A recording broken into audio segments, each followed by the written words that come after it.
What's up, guys, and welcome to Movie Emporium's Flashback Reviews, where I take movies from the past, break them down, and tell you what I think about them. If you like what you see, of course, hit the subscribe button, join Movie Emporium, hit that notification bell at the top to find out what's coming next, and comment below on any videos you watch on my channel. So we continue our journey to No Time to Die, which is Daniel Craig's last film as James Bond, and we're heading to 1983. Ironically, this is the year after I was born, so this is the first film of my life, and it came 2 years after For Your Eyes Only, which I thought was okay, not very good.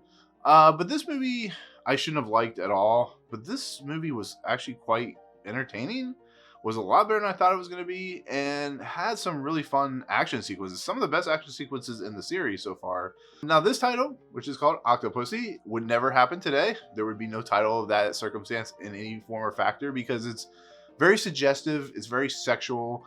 But in the 70s and 80s, they got away with it. You know, look at some of the character names in this movie, and in the past movies, look at the actresses, the Bond characters.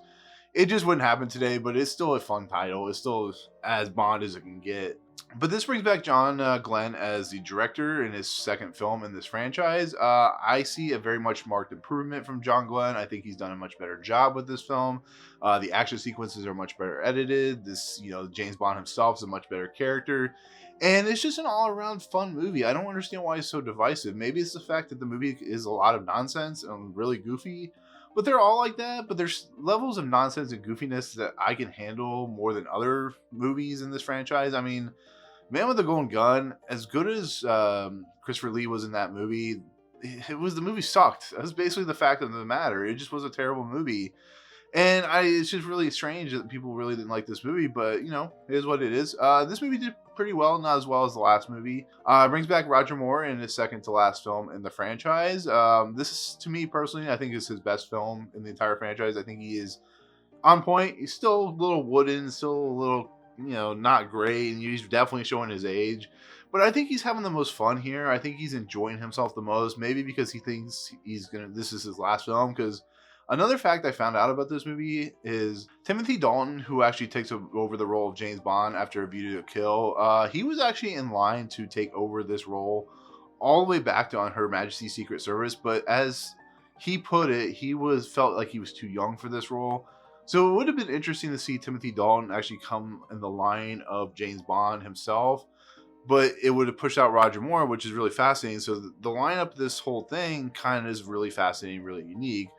But this movie, Octopussy, is a really interesting movie. It's not a very complex movie, I guess you could say. It's about James Bond going to India and Germany and Russia to basically stop these jewel thieves. One's a very rich jewel thief who's been excised from India, whose name is Camille Khan, who is played by Jourdan, who I actually think is quite fun in this movie. I really do. He is kind of like one of those Bond villains that kind of, you would see in Shoot 'em Up or something like that, where every time he tries to take down Bond, Bond just seems to escape the major plot device and action sequences. But Camille Khan feels like an actual villain, an actual character, and he looks like he's having so much fun. He has this right-hand man who is from India, who is played by Kabir Bedi. And Kabir Bedi looks a lot like some of the bad guys in Raiders of the Lost Ark and, Indiana Jones' Last Crusade. This is actually, now I'm going to go on a sidetrack real quick. This movie is very close to Last Crusade and Temple of Doom. There's a lot of sequences that almost mirror it where, for instance, Bond, he has a sheep's head put in front of him that looks really disgusting. It's very similar to the monkey brain sequence in the Temple of Doom. That whole sequence is very similar because they take place in the same country. So it's very kind of unique, but it's kind of aping it a little bit, so that is a detriment to its movie.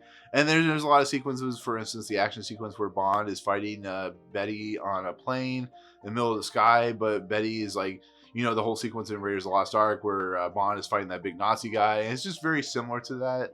But it does its own thing, and it spins it just enough that it does kind of work. But Bond basically, there's a agent from Britain called 009 who is basically trying to steal this Fabergé egg. And he has these two mercenaries who work for the circus going after him because the circus is owned by Khan. And these guys are really good. They're twins, but they're really good, flinging knives and stuff at people. So they kill 009, and Bond is sent to India to try and figure out the problem. He finds out about this Fabergé egg. And the Fabergé egg, that I don't know if it's the fake one or the real one, but it entails a nuclear device. So they want to use this nuclear weapon to blow up this U.S. naval or military base to basically cause the weapons to be like demilitarized and stuff like that in the Europe countries, so that Russia can go in and kind of supersede, take over the countries, and become a superpower and become like a big thing. Because this is, like I said, this is the middle of the Cold War. The Russians and Americans are very against each other, and so on and so forth. So you really see it from both sides. You know, we have a character who is played by Steven Berkoff, who plays Olaf, and Olaf is a military general for Russia, and he's probably the worst thing about this movie because he's not very good. But you actually might remember him from being in Beverly Hills Cop as the main bad guy. But he is working with Khan to basically take this weapon and, you know, do what I was telling you. And at the behest of MI6, Bond travels to India, where he, gets his contact, who is an MI6 agent in India, an Indian fellow, and they basically go and buy the Fabergé egg, and Bond has switched it so that he gets himself involved with the Khan character, who knows who Bond is. So at that point, he is literally trying to kill him at every single point and factor. But in the process, Bond is betting this woman that is like Khan's, I don't know if it's his wife or woman or his like second hand in command woman or whatever, who is played by Kristina Wayborn, who plays Magda, and she basically is part of this group called Octopussy or Octopi. And the idea is there's this island with these really gorgeous women. Think Monty Python and the Holy Grail with the castle. You know what I'm talking about. And Bond travels to this island to basically find out who Octopussy is. And this is where Maud Adams comes in. And Maud Adams was, of course, in Man with the Golden Gun. She played one of the Bond girls in that movie. And we learn that she is basically in league with Khan to steal jewels. At least that's what she thinks she's doing, because there's these really expensive jewels that they're going to smuggle across the border and stuff like that. But because Bond and Octopussy have a past, you know, some kind of where Bond has captured her father about 20 years prior, and instead of, you know, putting him to death, he let her commit suicide. So she's like almost appreciative of who Bond is and what he has done. She understands that her father was a bad guy, so of course she beds Bond. They both have sex, and that's just how this works in these movies. And they basically form a relationship, and they fight off some bad guys because Khan basically puts a hit out on Bond on this island with all these women.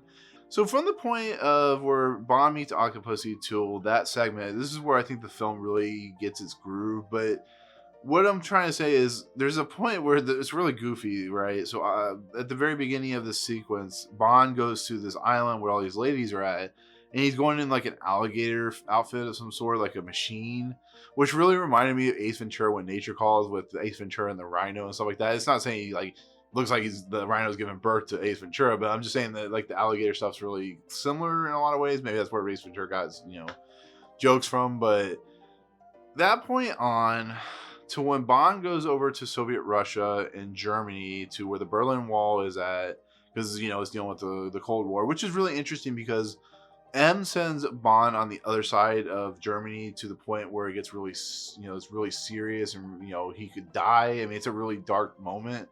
M's like, be careful, you're on your own. So Bond goes over there, and he is basically at that point trying to stop this nuclear weapon, because he has learned from one of the bad guys what this weapon is going to do. And it leads into this like really fun sequence that reminds me a lot of Indiana Jones and the Last Crusade. But Indiana Jones' Last Crusade hadn't come out yet, where Bond ends up on a train where the nuclear weapon is. It's the train that involves like the circus and stuff like that, which is a running theme throughout this movie with circuses and whatnot. And the sequence is just amazing because Bond is just jumping all over this train. He kills one of the brothers of the twins that, the throwing knife twins. And he basically is being chased by Khan and Khan's henchman assassin. And it's just a really fun sequence where they're fighting on top of the train, and Bond's going in between the cars, and you can see like all this stuff happening, and it leads to basically Bond killing the other twin when he gets ejected off the train, which is a really fun sequence. Khan at that point thinks he's gotten the upper hand. He thinks he's killed Bond for the 50,000th time, even though he hasn't. And they head to the U.S. Military base to basically set off the bomb. So Bond is in a time crunch, so he has to find a car, and he has to race against time to stop the bomb, because the bomb is set for like 3 hours and 50 minutes, which is a specific set of time. And so Bond goes on a car chase. He's being chased up to the police, and he goes and he basically, this thing would never happen today. He basically forces himself into the military base because he knows he only has a certain amount of time, and he's going around and he's trying to find out where the bomb is at, which is in the big tent. And he goes into a camper because he sees a bunch of clowns leaving. And he comes out dressed as a clown. Bond is dressed as a clown in this movie, which is another goofy part. There's also another goofy part where he is dressed as a gorilla, but that's just this movie in a nutshell. So as things do, Bond is able to get in the tent. He's able to convince the military general because Khan has left, and he's left Maud Adams' character and, of course, Khan's like woman to die in this nuclear bomb explosion because they think that it's like a droid heist thief type of thing. And Bond is able at the very last second to stop the nuclear weapon, which is the most tense thing I've seen in a Bond film up to the point of like GoldenEye, with that whole train sequence or the airplane sequence or whatever, the helicopter sequence. But it's tense, it's exciting, and it goes against everything that Bond is up to this point, which is kind of tedium and maybe a little boringish. So they're finally giving Bond a little bit of tension, a little bit of excitement, and I just really love that. It's not saying that some of the other Bond films are great, it's just I love that sequence a lot. And it just feels like a true great action sequence that John Glenn just nailed to the core. And I have every gracious thank you for putting a scene like that in there. And this leads into another great sequence where basically the women on Octopussy's island, the octopi themselves, go and basically raid the Indian palace that Khan and his assassin are on. And it just really is a lot of fun because they're all like kicking ass and taking names. And Maud Adams tries to get the upper hand on Khan himself. And of course, Octopussy gets knocked out, and Khan takes her to a plane where we have our great plane sequence, which I'll talk about in a second. But that whole sequence in general is just another great action set piece that is just involved with a lot of crazy and a lot of zaniness. It's very James Bondish because James Bond and Q, Desmond Llewelyn finally gets some actual action in this movie. They come down a hot air balloon. It's just a lot of fun. It's a great sequence. But then it all leads into what I consider one of the best sequences in James Bond's franchise period. James Bond basically, as the plane's taking off, Khan and his henchmen and Octopussy are on this plane, takes off. Bond basically attaches himself to the plane, and the whole sequence plays out on the plane. We have the stunt actor, of course, who's on top of the plane where they shot actual live footage with the stunt actor. I'm sure he was tied to, a rope or something like that. And there's just really fun sequence where Bond fights the henchman on the plane, but how the henchman's going to die because he takes a little radio antenna and just flicks him within. The guy falls off the plane. It's amazing. But that's how you do a Bond sequence in its finest, is just do great action. You do great set pieces, and there's a lot of tension in that sequence as well. Like I said, there's a lot of great tension in this movie that just really works, but it's just so good. It's just so much fun. It doesn't mean it makes a lot of sense because there are stuff in here that's confusing, but the movie is just a lot of fun. It's a good time at the theaters, like I usually say. And it really shows that maybe Roger Moore isn't as bad of a James Bond as I was thinking. It doesn't make him great because Sean Connery and even, Pierce Brosnan and, Daniel Craig did it much better. But he's really confident here, and I like that. I think it's great. I think it's a lot of fun. And he's just doing some great stuff in here. The way he kills the Olaf character is really a lot of fun. And when you go back to Octopussy's lair, and there's that whole sequence where they're fighting, there's this guy that has a yo-yo saw, which is one of the best weapons I've ever seen in my entire life. He basically uses like a yo-yo, it bounces down, and then it cuts people in, like a saw does. And it's just like, it's such a clever weapon. Like, there's like hardly any gadgets outside of an acid pen. And they use this like chains, like this yo-yo saw or whatever. It's just such an imaginative piece of weaponry that I'm like, this is cool. Like, this is what Bond is. Bond's not the one using it, the bad guy is using it. But this is the kind of stuff I like to see in these movies because they're so fun and they're so inventive, and it's just what Bond does. I mean, no other movie would have a yo-yo saw. I mean, it just doesn't happen. But yeah, it's just John Glenn and his editing style and how he shoots action, how he gets his shots. When we look at India and we see the beautiful nature of, the Indian countryside, and we see Taj Mahal, and then we see, the big city of India, and then we go to the German side with the East and West Berlin, and we see like the cold and gray and just a Cold War feel to it. And then we go to Russia, and it's the same thing. And then when they shoot the circus, it really kind of vibrates and is very colorful. But you know, circuses are kind of ugly in a perspective, but it's just a very colorful sequence, and I just love it. I think John Glen really kind of nailed this movie. I think Roger Moore kind of nailed his part. So it's really kind of nice to see Roger Moore actually have a good Bond film for once. I mean, Spy Who Loved Me was good, but this is better. So I always leave it with John Barry, of course, came back to do the score for this movie. It's a much marked improvement from For Your Eyes Only, which was a terrible score. I think it really hits the notes very well. I think it feels like a good old-fashioned James Bond score, and I think he did a really nice job with it. Rita Coolidge is the Bond theme singer in this one. The song's called All Time High. I'm not as high on the song. I don't think it's that great. But it's written by Tim Rice, who is known for doing stuff like Family Opera with Andrew Lloyd Webber, and he, of course, is The Lion King with Hans Zimmer and Elton John. So the words are fine, but the music is just really of its time. It just doesn't gel with me in the movie. It feels really off, but it's not the worst theme in the world, but it's just kind of middling in the middle, and it's not Rita Coolidge's fault at all. She sings the way she does, but I feel like something's really off about that theme song, and I don't know if it's the way it like moves and the way it feels, but I don't know. For what it is, it's fine. So, but yeah, I mean, that's pretty much it on Octopussy. It's a fun movie. Like I said, I don't know why it's divisive, but I enjoyed it a lot. I had a lot of fun with it. I was excited while I was watching it. I wasn't bored at all. It's one of the longer Bond movies so far up to date, and I just feel like they did kind of knocked it out of the park. Like I said, it does have goofy stuff, but you know, it is what it is. It's James Bond, so that's it. That's my take on Octopussy. Thank you so much for watching. Let me know in the comments below what you think of this movie. If you don't like it, let me know why. If you like it, let me know why as well. What's your favorite part? What's your least favorite part? But anyways, hit that subscribe button, join Movie Emporium, hit that notification bell at the top to find out what's coming next, and comment below on any video that you watch on my channel. So with that, we head into Roger Moore's last film with James Bond, which is A View to a Kill. Peace out.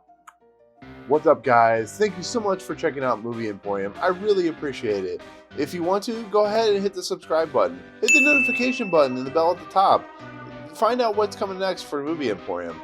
Also, check out these two videos. They're amazing. I think they're awesome. I think you'll enjoy them too.